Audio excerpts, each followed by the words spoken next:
So here's a quote from page 8. This is in the discussion, conclusion, and implications. Quote, "The higher educational status of parents allow children to have a more advantageous background. Thus, children with good backgrounds are more exposed to technological tools, allowing them to develop their coding skills better from the early years." End quote.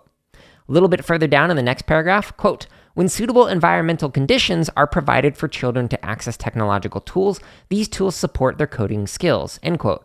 Okay, so that makes sense. So if you listen to that episode that I do on the expertise and skill acquisition and whatnot, it talks about how basically the more deliberate time you spend working on something, the better you can be with it. Okay, that makes sense. Like playing the drums that are behind me, in order to get better at it, I had to practice many, many hours. If I wanted to get better than people who started earlier than I did, I had to put in more time and make up for it and practice more efficiently than other people.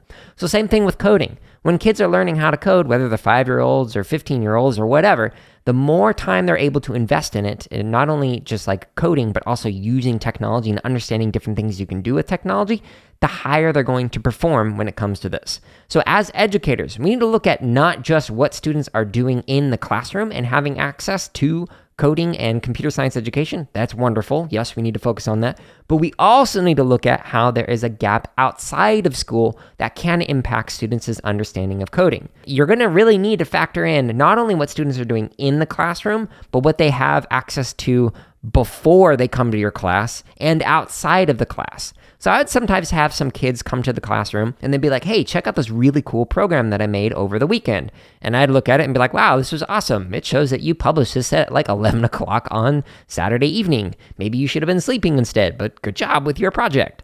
There were other kids who wanted to also do that. However, they did not have access to either a device or to internet. This was pre-COVID, so this was several years ago. And so devices weren't as necessary for at-home learning. So the students who did not have access to those devices, they simply did not have the time to be able to practice. It's like if I wanted to get good at playing the drums, I need to be able to have access to like drumsticks and a drum set or whatever. If I don't have access to that kind of equipment, I can't practice as effectively as somebody who does. So although there are opportunities to be able to do unplugged lessons and things like that when it comes to coding, those who have access to be able to actually apply their knowledge into a device, it's just going to be like night and day in terms of their understandings from those who don't have that access over an extended period of time.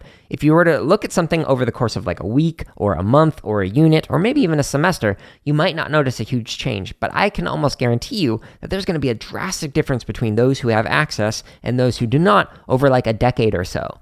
So we need to not only look at what's going on in the classroom, but what is also going on outside of the classroom that might impact how students will be able to perform in our class.